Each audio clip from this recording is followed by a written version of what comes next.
ចឹងរឿងដែលពង្រីកក្រសួងនិងបង្រួមក្រសួងទី1គឺកត្តានយោបាយទិសដៅនយោបាយប្រទេសខ្លះគាត់ត្រូវបង្រួមដើម្បីបង្ហាញឆន្ទៈនយោបាយប្រាប់ថាគាត់កំណែតម្រង់កាន់តែស្រាប់ប្រទេសខ្លះគាត់ពង្រីកដោយសាររឿងប្រទេសមានបច្ចច្រើនស្អីរឿងនេះមួយប៉ុន្តែវានៅមានហេតុផលបច្ចេកទេសដូចខ្ញុំនិយាយចឹងកាត់បង្រួមខ្លីកាត់បន្ថយការជន់គ្នាកាត់បន្ថយនីតិវិធីជួយសន្សំប្រាក់ជួយសន្សំបន្ត្រីពង្រីកគឺបង្កើននៅភាពគេថាជំនាញអតិភិបសំខាន់មួយចំនួនបាទបើដាក់នៅជាមួយគ្នា3ក្រសួងហ្នឹងស្តៀងគ្នាមែនប៉ុន្តែអតិភិបមិនសូវអញ្ចឹងគេត្រូវបើថាកន្លែងណាដែលសំខាន់នេះអាហ្នឹងដូច SME អញ្ចឹងហើយនឹងក្រុមហ៊ុនធំ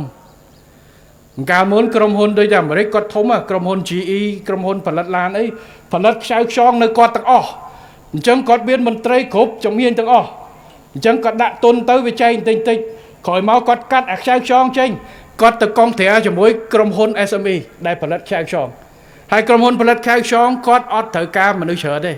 ហើយគាត់វិនិយោគឲ្យជំនាញតែមួយហ្នឹងធ្វើតែមួយហ្នឹងឲ្យប្រសើរបាទ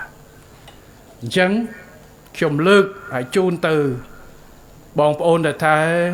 រដ្ឋាភិបាលមិនបាននិយាយអំពីការបង្រួមក្រសួងជីវិតត្រូវអស់ហើយអកុំបាទមិនអស់ទេប្រព័ន្ធការងាររបស់យើងក្រសួងរបស់យើងស្ថាប័នរបស់យើងដែលមានមិនមែនការងារ0នោះទេវាមានចំណុចវិជ្ជមានចំណុចអវិជ្ជមានហើយបើយកបទពិសោធន៍ខាងក្រៅប្រទេសសូមឲ្យទៅស្រាវជ្រាវគ្រប់ប្រទេសទាំងអស់អត់មានដូចគ្នាទេបាទកន្លែងខ្លះក្រសួងពីរផ្គុំគ្នាក៏ខុសគ្នាទៅតាមប្រទេសនីមួយៗដែរបាទដោយនៅអូស្ត្រាលីគេដាក់ក្រសួងការបរទេសជាមួយនឹងក្រសួងពាណិជ្ជកម្មប្រទេសផ្សេងគេអត់ដាក់ទេគេដាក់ពាណិជ្ជកម្មជាមួយឧស្សាហកម្មការជ្រើសរើសវាអាស្រ័យទៅលើប្រសិទ្ធផលដែលគេចង់បានអតិភិបអញ្ចឹងរដ្ឋាភិបាលកម្ពុជាយកស្អីអភិក្រមដែលរដ្ឋាភិបាលកម្ពុជាធ្វើការកំណែតម្រង់នៅក្នុងអាណត្តិនេះ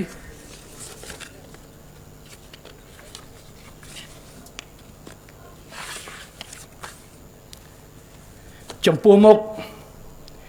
គឺយើងមិនសួរថាតើចំនួនក្រសួងនឹងច្រើនឬតិចយើងអត់សួរទៅទេណាម៉ោងស្មើនេះអត់មានសួរថាតើយើងច្រើនឬតិចទេព្រោះបើតាមបទពិសោធន៍ដែលខ្ញុំគ្រាន់តែលើកប្រមាណប្រទេសហ្នឹងវាខុសគ្នារួចទៅហើយខ្លះបកើនខ្លះបន្ថយយើងអត់សួរទេអ្វីដែលយើងសួរបច្ចុប្បន្នសួរថាតើក្រសួងស្ថាប័នដែលមានស្រាប់នេះរៀបចំបានមានប្រសិទ្ធភាពឬនៅឥឡូវដាក់ទិសដៅកំណែតម្រង់គឺសួរសំណួរហ្នឹង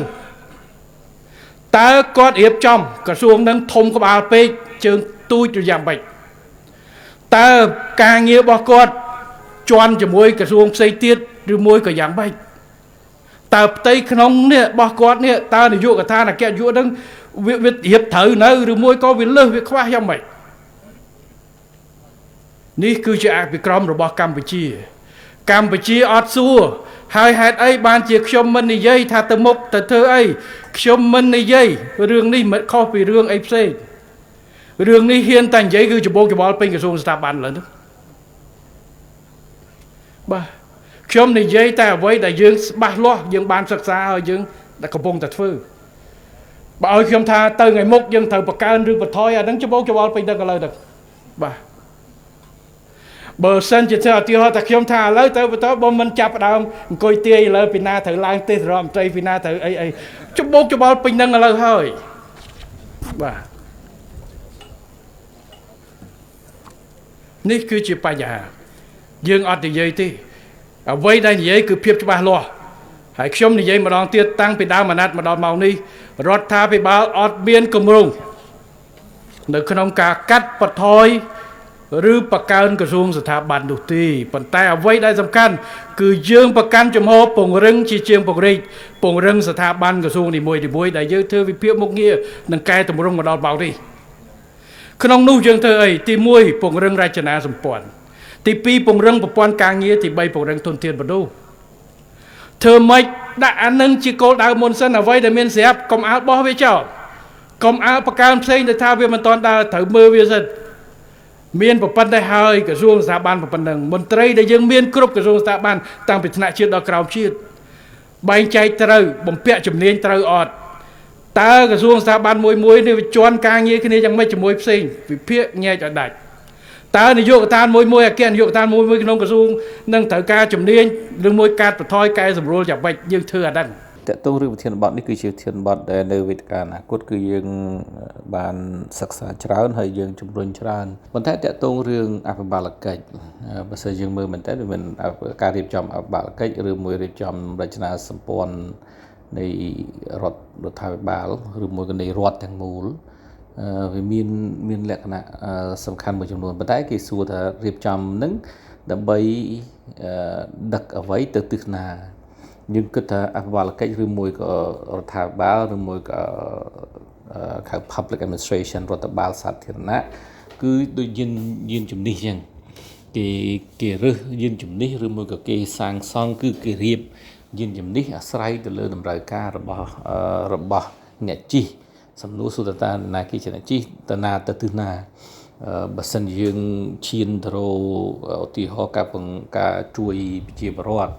ទៅដល់ទិសដែលប្រជាពលរដ្ឋអាចជាពិសេសអ្នករស់ស៊ីអ្នកប្រកបអាជីវកម្ម SME អ្នករស់ស៊ីនាំចេញប្រកួតប្រជែងនៅក្នុងឆាកអន្តរជាតិសំណួរសួរតើគាត់ចង់ទៅទិសណា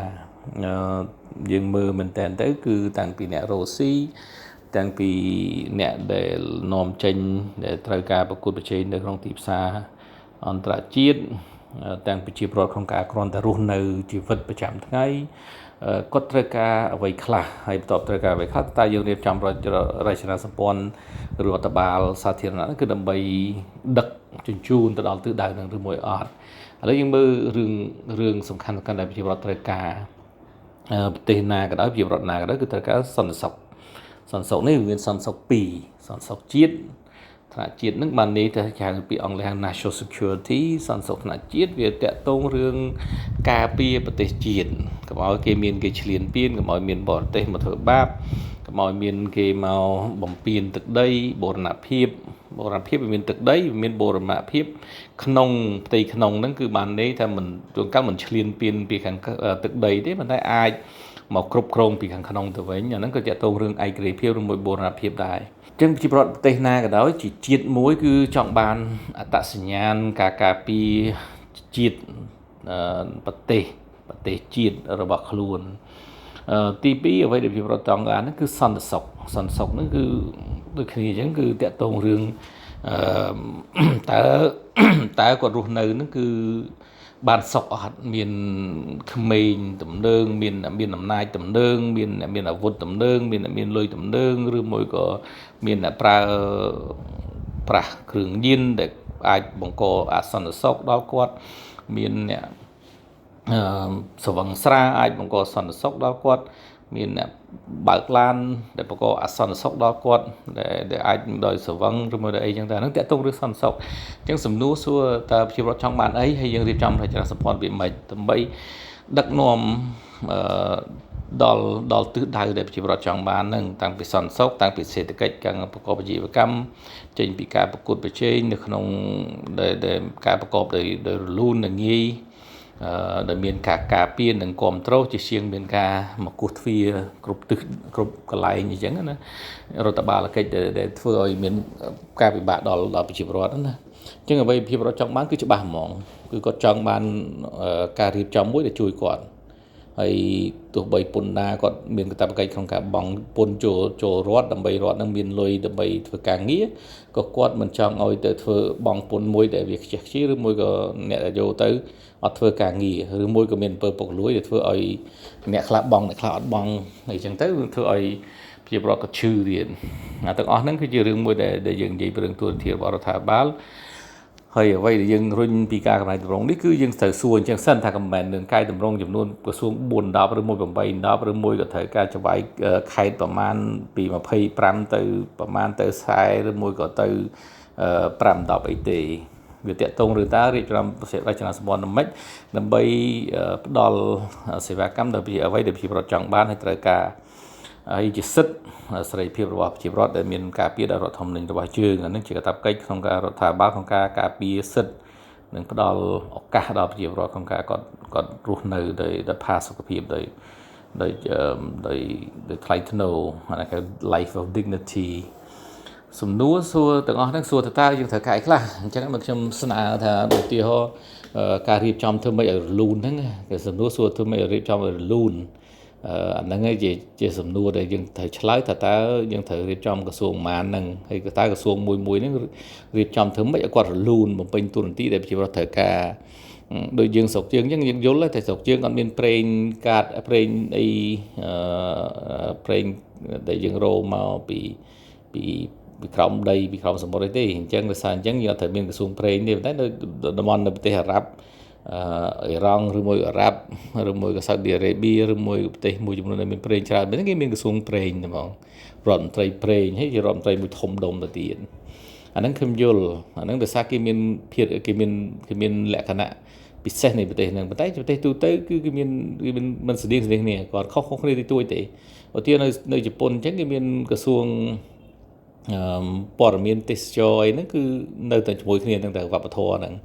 ហើយអញ្ចឹងគេអត់ឲ្យមានរញ៉េញ៉ៃព្រោះអីគេអត់ត្រូវការក្រសួងច្រើនទេដោយសារអត់ត្រូវការបានន័យថាក្រសួងច្រើនបង្កើតដើម្បី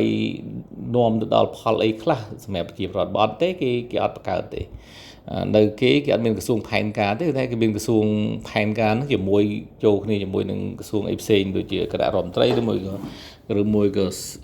សេដ្ឋកិច្ចឬមួយអីចឹងទៅប្រទេសភាគច្រើនណាមានក្រសួងផែនការតសោះមកអត់មាននៅក្នុងគណៈរដ្ឋមន្ត្រីគឺនៅក្នុងជាមួយនឹងគណៈរដ្ឋមន្ត្រីឬមួយក្នុងហត្ថកាល័យនាយករដ្ឋមន្ត្រីហ្មងឬតែម្ដងឬមួយក៏ឧទាហរណ៍តាក់ទងរឿងស្ថិតិជាតិដូចជា National Institute of Statistics ស្ថិតិជាតិដែលយើងចាំបាច់ជាព័ត៌មានណាដើម្បីយើងដឹងពី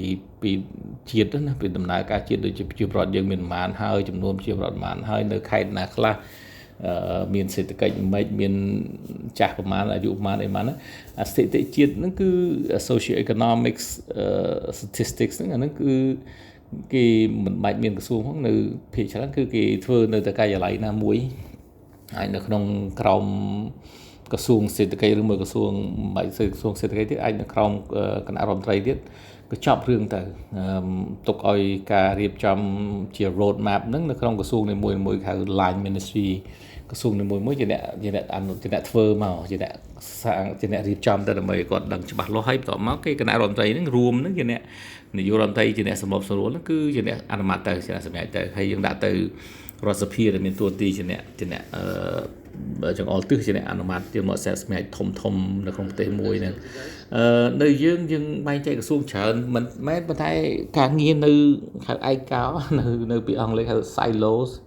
silo បានន័យដូចយើងមានបន្ទប់កញ្ចុះរៀងៗខ្លួនអញ្ចឹងណាអត់អញ្ចឹងទៅវាអត់មានស៊ីសង្វាក់គ្នាហើយអាហ្នឹងឯងដែលយើងចេះថាយើងចង់ឲ្យមានការបង្រួមហ្នឹងគឺមិនមែនយើងបង្រួមដើម្បីឲ្យបានតិចទេគឺបង្រួមដើម្បីធ្វើឲ្យការងាររលូនហើយនាយករដ្ឋមន្ត្រីបានលើកឡើងហ្នឹងគឺសមត្រឹមត្រូវបើគាត់សួរមនុស្សយើងឈានទៅការរំលោភការកែតម្រង់ជារចនាសម្ព័ន្ធដុំកំពូលហ្នឹងពេលណាបើមិនមិនពេលឥឡូវតែពេលណាខ្ញុំថារឿងឥឡូវនេះវាធម្មតាវាផុតអាណត្តិនីតិកាលទី7នេះឡើង3ឆ្នាំហើយយើងសល់តែ2ឆ្នាំទៀតមុនមានរដ្ឋាភិបាលថ្មីសភាថ្មីនៅតាមរយៈការបោះឆ្នោត2028សារអញ្ចឹងហើយខ្ញុំមើលទៅការដោះដូររង្គោះរង្គើក្រសួងធំមិនងាយមិនធ្វើមិនពិបាកក្នុងការអនុវត្តអាហ្នឹងខ្ញុំទទួលស្គាល់ថាពិបាកមែនប៉ុន្តែជាទូទៅតកែតម្រង់មួយណាក៏ពិបាកដែរមិនងាយទេហើយវាត្រូវការមានភាពក្លាហានព្រោះតកែតម្រង់មានការរុះរើមានអ្នកសប្បាយចិត្តមានអ្នកមិនសប្បាយចិត្តប៉ុន្តែសំណួរសួរតើយើងខ្វល់អីពីមន្ត្រីសប្បាយចិត្តឬមិនសប្បាយចិត្តយើងខ្វល់តើប្រជាពលរដ្ឋសប្បាយចិត្តឬមិនអត់ហើយប្រជាពលរដ្ឋទទួលបានផលឬមិនអត់ពីការកម្លាំងតម្រង់នីមួយហ្នឹងអាហ្នឹងគឺកាតព្វកិច្ចយើងជាអ្នកបម្រើជាតិបម្រើប្រជាពលរដ្ឋអាហ្នឹងគឺអ្វីខ្ញុំចង់បានតកតងរឿង decentralization ការវិមជ្ឈការហើយវៀតណាមគេវិមជ្ឈការគេមជ្ឈការផងគេវិមជ្ឈការផងតែពិតយើងនេះមិនមែនវិមជ្ឈការហ្មងទេយើងនេះទៅជារញ៉េរញ៉ៃ រដ្ឋបាលរញ៉េរញ៉ៃទៅវិញថ្នាក់មូលដ្ឋានណាយើងបោះឆ្នោតឃុំសង្កាត់ប៉ុន្តែឃុំសង្កាត់អត់មានអំណាចទេនៅការក្រោមការគ្រប់គ្រងរបស់អភិបាលស្រុកនៅរដ្ឋបាលស្រុកឬមានក្រុមប្រឹក្សាស្រុកទៀតស្រុកនោះមានការបោះឆ្នោតពីប្រជាពលរដ្ឋទេហើយទៅបោះឆ្នោតស្រុកហ្នឹងតាមឃុំសង្កាត់ក្រុមប្រឹក្សាឃុំសង្កាត់បោះឆ្នោតស្រុកវិញហើយប៉ុន្តែបោះឆ្នោតស្រុកឲ្យធ្វើមេខ្លួនឯងវិញតទៅមកក៏មានបោះឆ្នោតខេត្តអភិបាលខេត្តអញ្ចឹងស្រុកខេត្តឃុំហ្នឹងនៅក្រោមខេត្តទៅទៀតហើយខេត្តហ្នឹងនៅក្នុងក្រសួងទៀតហើយស្រុកទោះបីបោះឆ្នោតឃុំសង្កាត់ចង្វាក់មេឃុំទាំងអស់ហ្នឹងក្រុមប្រឹក្សាឃុំហ្នឹងมันមានអីអំណាចអីណាពីអំណាចអំណាចគោលនយោបាយបានពីប្រជាពលរដ្ឋហ្នឹងអត់មាន mandate អត់មាន mandate ហ្នឹងបានសិទ្ធិអំណាចពីប្រជាពលរដ្ឋដែលតាមការបោះឆ្នោតហ្នឹងទោះបីមានការបោះឆ្នោតមែនប៉ុន្តែអត់មានសិទ្ធិអំណាចទេនៅក្រោមបកដដែលនៅក្រោមគណៈបកនៅក្រោមបកហើយនៅក្រោមក្រសួងក្រៅពីក្រសួងហ្នឹងមានក្រោមស្រុកខេត្តមកក្រសួងទៅទៀតក្រសួងមហាផ្ទៃទៅទៀតហើយក្រសួងផ្សេងហ្នឹងក៏មានអធិបុលមានអំណាចទៅទៀតអញ្ចឹងបោះឆ្នោតហ្នឹងវាវិមជ្ឈកាលមែនតែវិមជ្ឈកាលមិនប្រកាសជាវិមជ្ឈកាលតែក៏ទៅជារឿងមួយសេញសាមច្រើនដោយក្រសួងអញ្ចឹងគឺអត់មានភាពច្បាស់លាស់អត់មានអំណាចច្បាស់លាស់អត់មានការទទួលខុសត្រូវច្បាស់លាស់ហើយ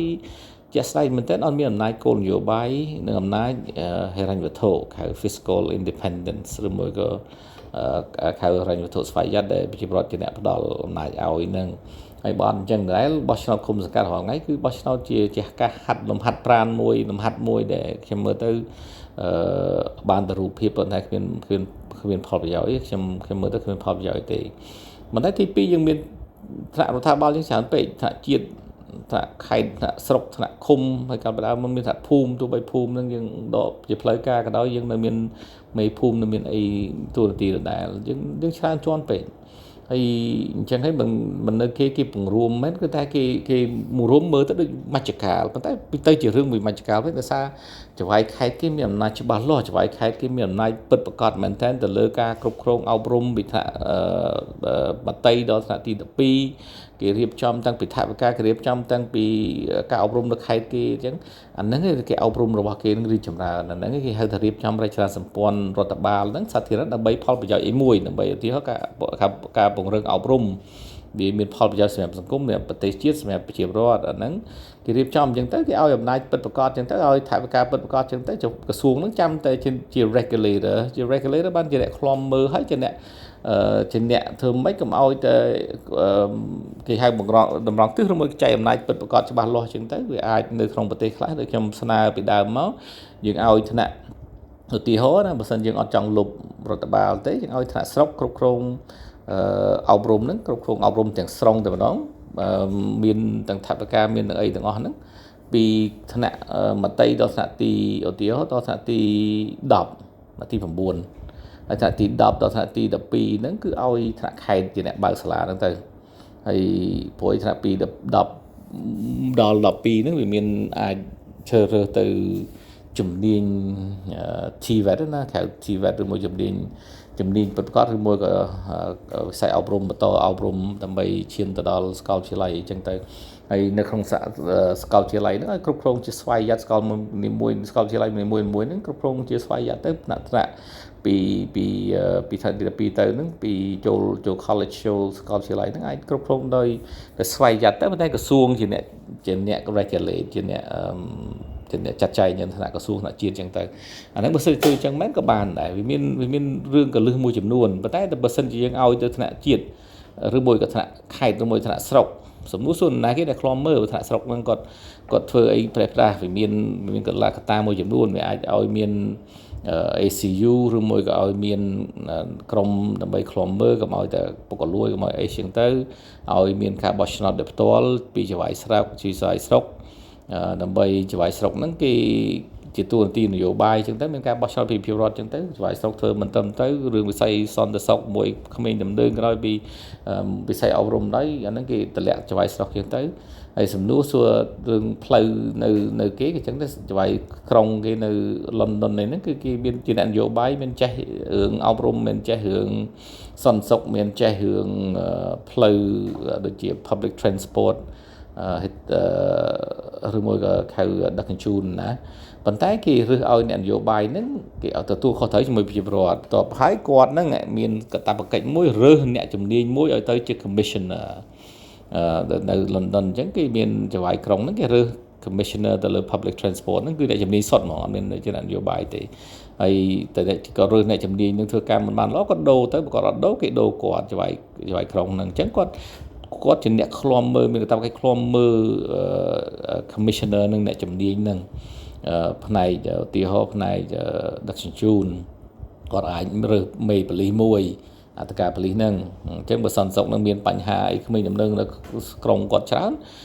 គាត់ត្រូវតែដូរហើយបើគាត់មិនដូរគាត់ឬមួយគាត់មិនពង្រឹងគាត់មិនបង្ខំ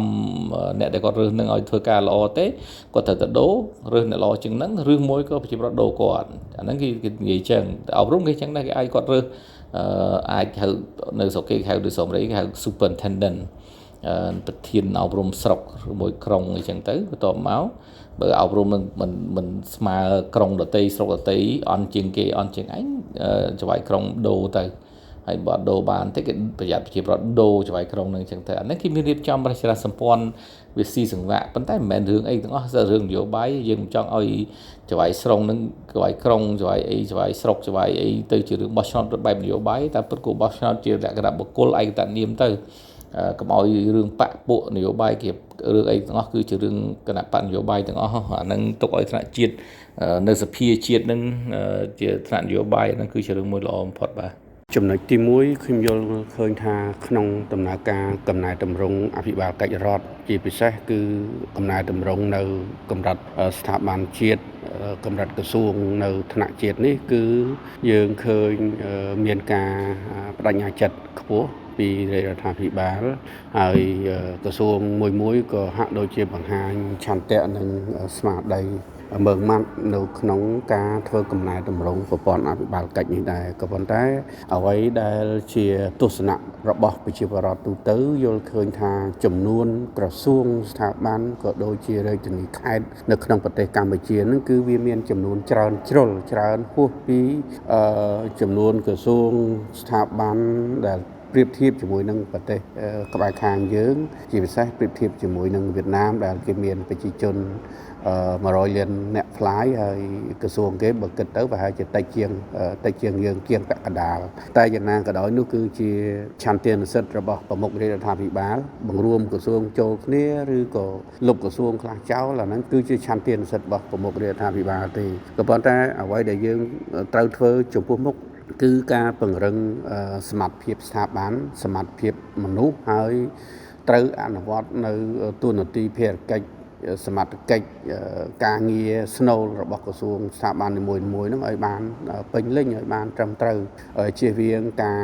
ឆ្លើយដាក់គ្នាការសាច់ទឹកដាក់គ្នាហើយជន់សមត្ថកិច្ចគ្នាឥឡូវនេះក្រសួងស្ថាប័នយើងត្រូវទទួលស្គាល់ថាច្រើនថ្នាក់ដឹកនាំនៅក្រសួងស្ថាប័នត្រូវទទួលស្គាល់ថាច្រើនគឺច្រើនយកតែមែនទេអញ្ចឹងទេគឺ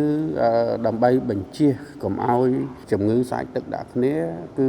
ការងារចំពោះមុខរបស់យើងត្រូវធ្វើម៉េចបណ្ឌិតមើលទូនទីភារកិច្ចថាធ្វើធានាថាការងាររបស់ក្រសួងស្ថាប័នមួយអត់ជន់គ្នាទេអត់រំលោភសមត្ថកិច្ចគ្នាទេហើយអត់ប្រចាំគ្នាទេធ្វើការឲ្យមានប្រសិទ្ធភាពដើម្បីផលប្រយោជន៍ជាតិនិងប្រជាជនជៀសវាងគ្រាន់តែនាំគ្នាបង្កើតស្ថាប័នដំឡើងតួនាទីបង្កើតតំណែងឲ្យចែកគ្នាដើម្បីសន្សំសុខរៀងៗខ្លួនមានបានរៀងៗខ្លួនក៏ប៉ុន្តែអត់បានប្រយោជន៍អីសម្រាប់ជាតិនិងប្រជាជន